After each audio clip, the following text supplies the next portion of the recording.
everybody. My name is Andrew Cooperrider. Of course, this is the Andrew Cooperrider Show. I thank you guys so much for joining me.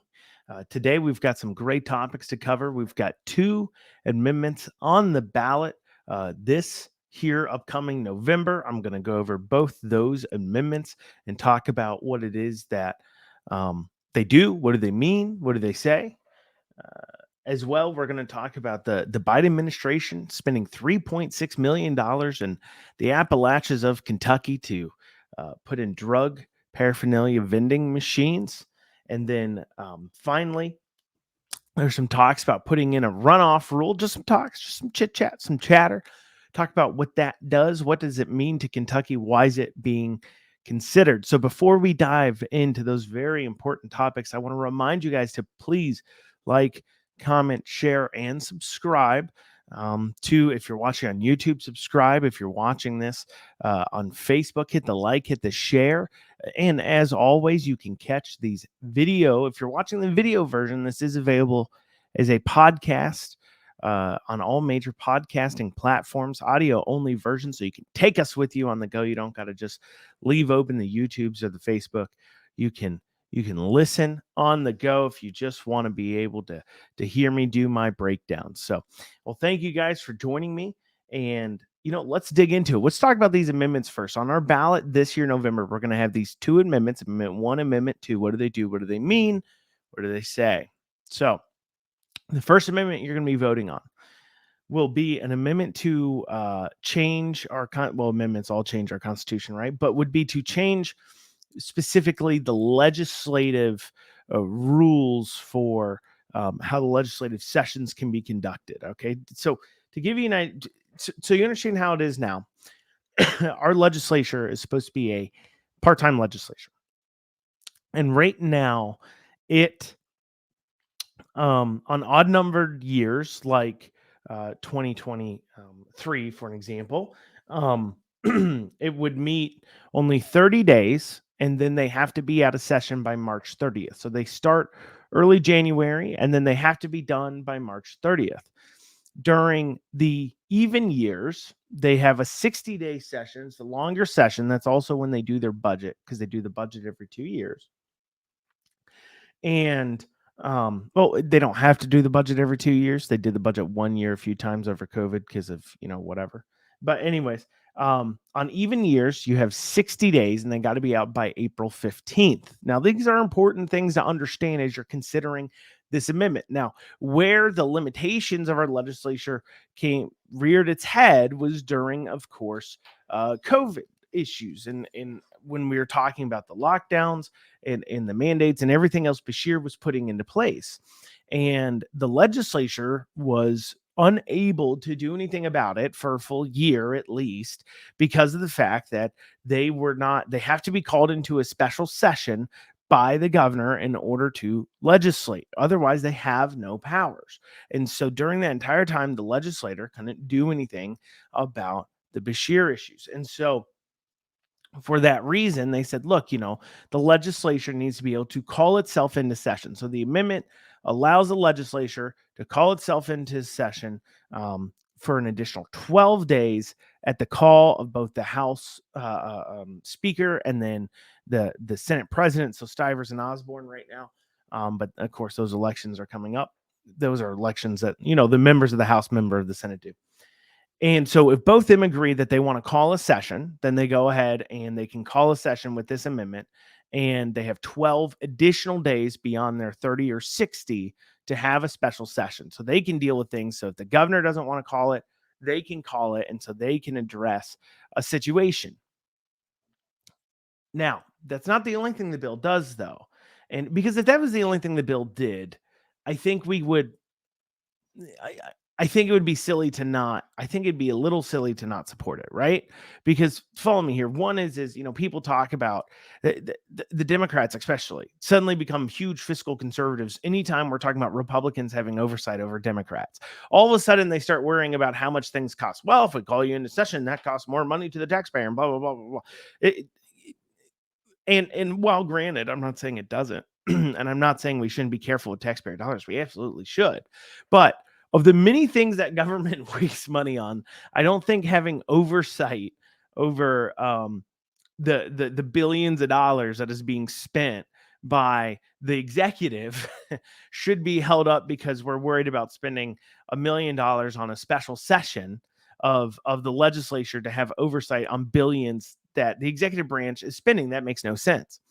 And at least it doesn't to me, right? So I don't think the argument, I'm not as worried about the cost side of things. My only possible concern about this amendment, one is it's stated because they're like, look, when Bashir calls us, refused to call us in a session, we couldn't do anything. So this would help address that issue. So we have seen where them being unable to call themselves in a session is a problem. Now, one would argue, and maybe I might be a person who could argue this, that when they come into session anyways during special session, do they do important and good work? Normally, of course, when we see the actual emergencies like Eastern and Western Kentucky, we do see the governor calling them into session. Now, what that would allow them to do if they can call their own session in to kind of do it, because so how it works now is that when the governor calls the session, they set the agenda of items that they're allowed to do. And so there has to be essentially they have to work out a pre-deal between the governor and the legislators in order to call the session in, so that way they're passing a deal so to get the governor to call the session, they make a pre-deal about what they're going to pass. We saw this here in the special session of 2020.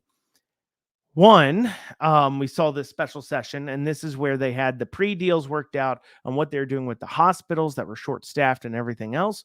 And then also as well, they had a pre-deal worked out on that Ford deal. If you guys remember from prior podcasts, I've talked about this, that our legislature passed $410 million to go to an unknown company at the time, which turned out to be Ford battery plant. $410 million of your tax dollars that were voted on there. And that was done in a special session called by the governor. So the governor called them to just vote on that. Now, if that's the kind of things that the legislature wants to do with their special sessions, then, obviously that's something we, the people, should probably think hard and long about supporting them and doing if they're going to spend hundreds of millions of our tax dollars giving it to a private company. But that's a prior podcast, which you can go back on and look.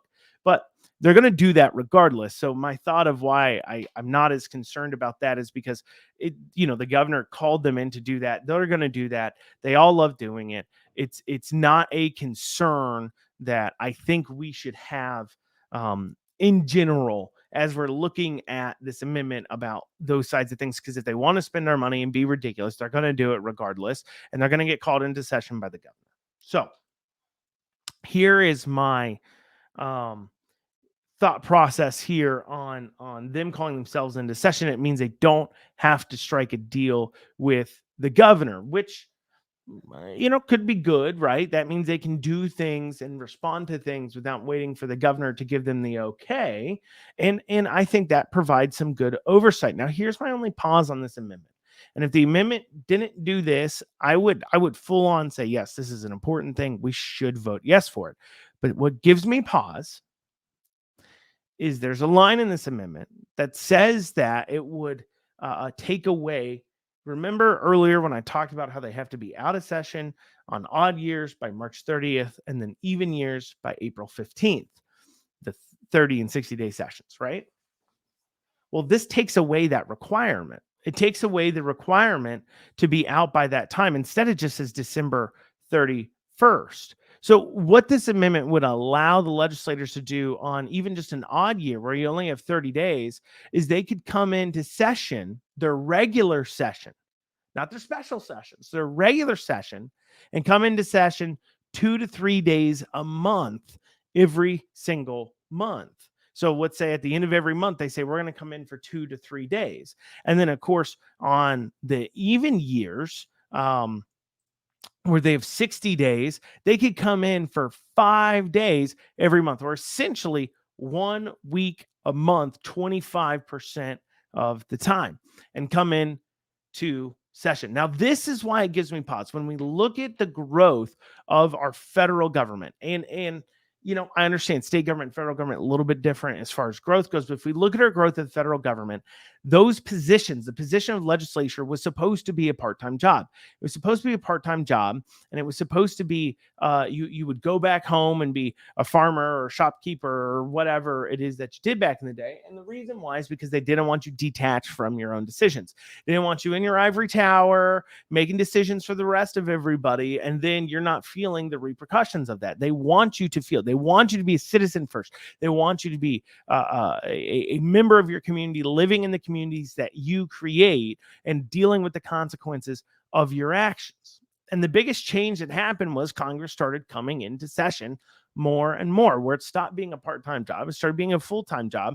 And they came up there and they decided, well, we need to fill time to do it. Because remember, even outside of session, they still hold committee hearings. So they still hold committee hearings, and they still hold meetings, and they still come together. And so out of session, they still sit there and they do these things. So what they could do is, with this amendment, it is possible. And I've asked a few representatives, I'm like, am I misrepresenting this? Is this what it can do? They're like, yep. Like what they can do is they can come in, they can hold their committee hearings for a few weeks leading up to the session. Right. And because they do that now where they have committee hearings. They have their committee hearings. They don't count as session days. They talk and work out what they're going to pass.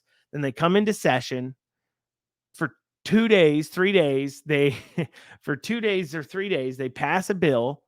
Then they wait to see if it's going to be vetoed, and then they can overcome that month. So they pass a couple of bills, wait to see if they're over vetoed, and then they overcome it that month. So they could do like 2-3 days one week and then 1 day the next week. And basically, this amendment would allow our legislature to now be in session every month and essentially work as a legislature every single day. Now, is this a good thing or a bad thing? It provides an avenue for the growth of government. It provides, because they're doing their in-between meetings now. They just only can pass things during the first 30 days during the first couple of months of each year. So the question becomes, is that the days stay the same, the powers stay the same, but we're spreading it out over time. Is this a growth of government? It provides an opportunity for them to work towards that slow slug of having, now we have a full-time legislature and a full-time what have you. But the question then becomes, do we want our legislatures to have oversight or not? I get it. I understand a lot of you out there, you do not trust your local House rep. You do not trust your legislature. That's why we saw so many elections coming in here this past week, so many wins by strong liberty constitutional candidates. And so what we're seeing is them winning and people representing the fact that they feel like they can't trust their legislature in their elections. But at the end of the day, somebody has to be running our government. And if it isn't the legislature, then it's going to be the governor.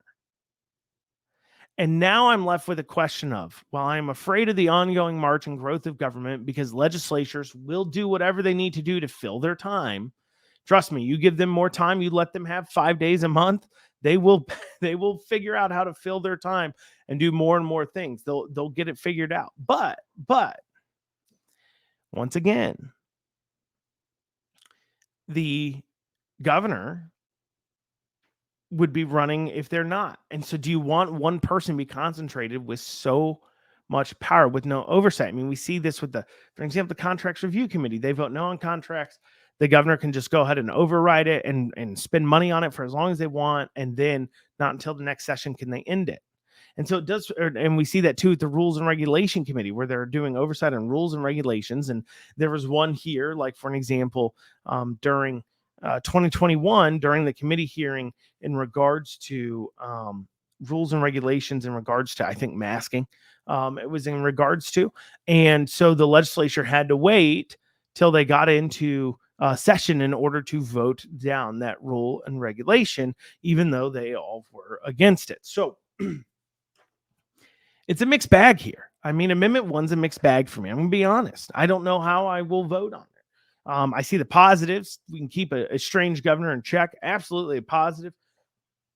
I would argue that there were some other ways we could keep the governor in check, and that's its own argument. But I see that. The other thing is, the growth of government? Does it represent them being in session the same days, but more spread out, giving them more actual time to legislate, even though they don't have more session days? Like I said, I talked about the committees things. Does that create a situation, right? I don't see an actual situation with them having, if they just had the 12 extra legislative days for special sessions, I'd be like, yeah, okay, I'm good with that. I'm good. I'm going to vote yes. You can call yourself into session, because if you're going to hurt us, the governor's probably going to collude with you anyway. So you would really only be helping us, or doing when there's a separation of ideas as far as agenda goes. But with allowing the session to be now not deadline cut off, now extended out through the whole year, do we stop seeing a part-time legislator? Do we instead start seeing these career politicians a lot more pervasive in our state legislature? I don't know. And that's a question we have to ask ourselves. So talk to your local reps and state senators about what I just brought up there. Say, hey, what about the concern of you guys being able to be in session pretty much all year long with this amendment?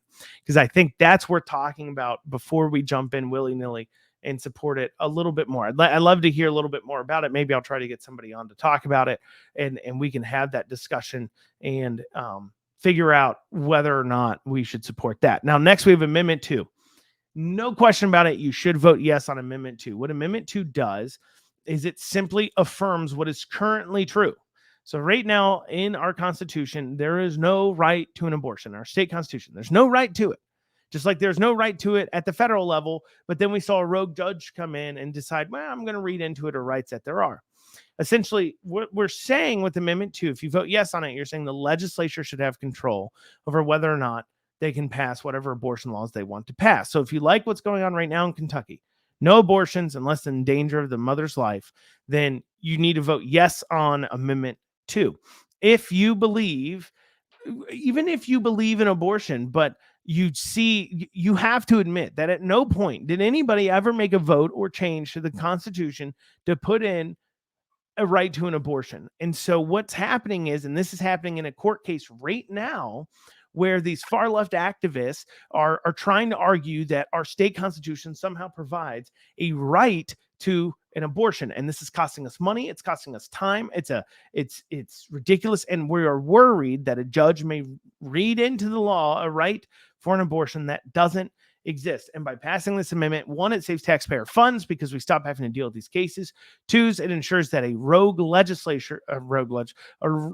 judiciary doesn't read into law and constitution something that doesn't exist because they're being an activist judge. And it's already happened once in Kentucky where a judge has ruled that way. Now, thankfully, it was overturned, where it's put a pause on it right now. But if we want to save money and you want to allow the legislature to properly handle this issue as they should, you need to vote yes on Amendment 2. You need to tell people to vote yes on Amendment 2. Yesterday, well, I'm recording this Monday, but this goes out Tuesday. But this last Sunday, I was in church, and I go to, I'm going to call it's a conservative church. I think the church is maybe closed for COVID, like all of one service for in-person service, and then it was open the whole rest of the time, right?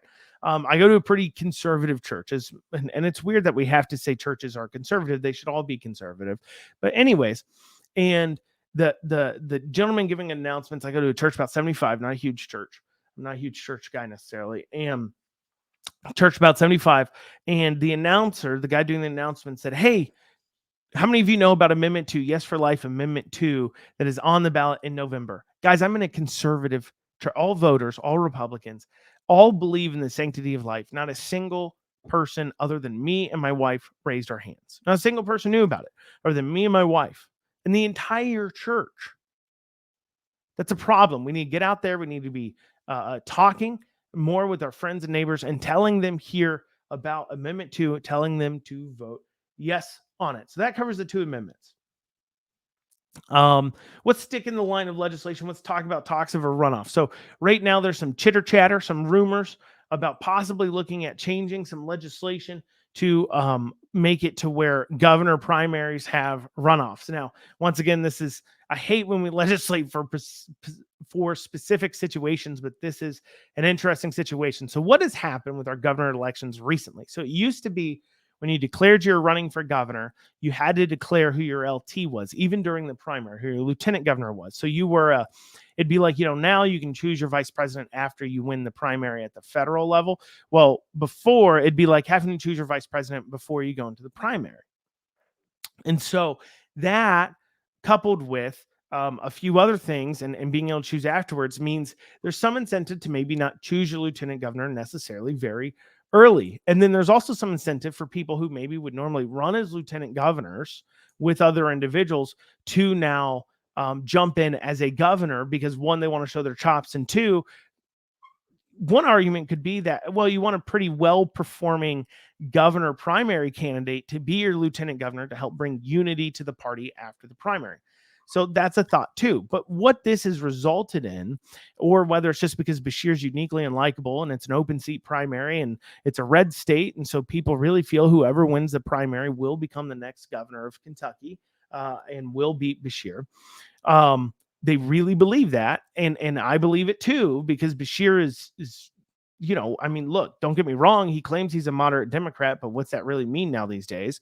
But anyways, so instead, the concern though is that, well, hold on here, because if we've got 10 candidates in there, it's feasible that somebody wins with only 11%. I mean, let's just talk about the major candidates. And look, I'm not trying to go here and remember everybody's name and list everybody out, but I'm going to talk about candidates that will raise and spend $1 million in the election. The ones we have in now: Kraft, Cameron, Quarles, Maddox, Dieters, I think, will spend over $1 million. Harmon, he's a sitting member. I don't know if he raises $1 million or not, but right now in some polling I've seen, he's doing pretty good. So he's kind of a major candidate, right? So that's 6 right now. Bevin's rumored to jump in, and honestly, if you're him, it'd be kind of silly not to. And he obviously will raise over $1 million. And then Alan Keck, who's the mayor of Somerset, is looking at running. He'll probably raise over $1 million. That's 8 candidates spending over $1 million. Those all, if you're spending that kind of money, you'd say, well, there's a chance, albeit maybe small for some and others, but there's a chance that you can win. And so if we got 8 candidates with a chance they could win, with a chance. And I'm not saying the other people don't have a chance, but the concern is you end up with a candidate that everybody other than like 12% hates. And so they either don't show up and vote, or they vote for Beshear. Because remember, I mean, Beshear beat Bevin by 5,000 votes in a relatively red state. So that concern is real, that Republicans will cross over and vote for Beshear if there's too much of an unlikable candidate. And I don't mean unlikable in the sense of, I don't mean unlikable in the sense of too far right per se. I just mean unlikable like nobody likes the person because they're a terrible person. And there's a few candidates like that. But my point is that the concern is, okay, we have this person win, can't unite the party, nobody can get behind, nobody, or at least a good chunk of people don't think is better than Beshear, and then Beshear wins again. And so the concern, I think, is slightly founded when you have 10 candidates that are reasonable. Well, right now, eight candidates that are reasonably competitive in the seat. It becomes a problem. I mean, do we really want our governor essentially picked by 20% of the Republican votes next time? I don't know. I mean, look. And so a lot of states do this to avoid this situation where they have a runoffs in primaries. So if nobody gets a certain level percentage of the vote. So the things I've read were saying 40% of the vote. A lot of places will say 51% of the vote. So if you don't get a majority of the vote, it creates a runoff. And so essentially what happens is the top 2 vote getting candidates then have their own election against each other like a month or so later. And then whoever wins the majority of the vote between those 2 would then go on to be the Republican nominee. It's an interesting idea. It's an interesting thought. It would be a practice that I think would bring some unity to the Republican Party afterwards, or at least they're like, well, people voted for this guy, right? And then you don't end up with a very interesting person winning the primary that one, not only has no chance, but two, is somebody that nobody supports other than 12% of the electorate. It's possible. Now, and look, if you win the primary, maybe you win the primary. I don't know. And the point being made is like, look, if we still had to declare lieutenant governors, and that was an accidental thing. They didn't purposely change that law. That happened on accident. It was the side effect of some other law changes that occurred that nobody saw coming. So remember that when legislators try to tell you a bill doesn't do exactly what somebody's trying to say it does, that is well versed in the law, they're like, no, it won't do that. This has happened before where laws have done things that they did not expect to do things.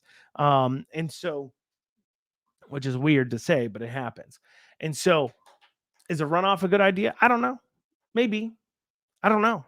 That's for you to decide on if that's something you'd support or not. But the legislators might be a little bit tidbit looking at it just because, and a part of it is just because we're in such a strange situation where we're going to end up with a lot of major governor candidates running for governor. I mean, sometimes you end up with, take a look. Take a look at this last Senate race, Senate primary with Rand Paul, right? You had Rand Paul, and then you had, I don't know, 10 other people. You literally had 10 other people. Nobody knew who any of them were. I knew who a couple of them were just from random events they were at.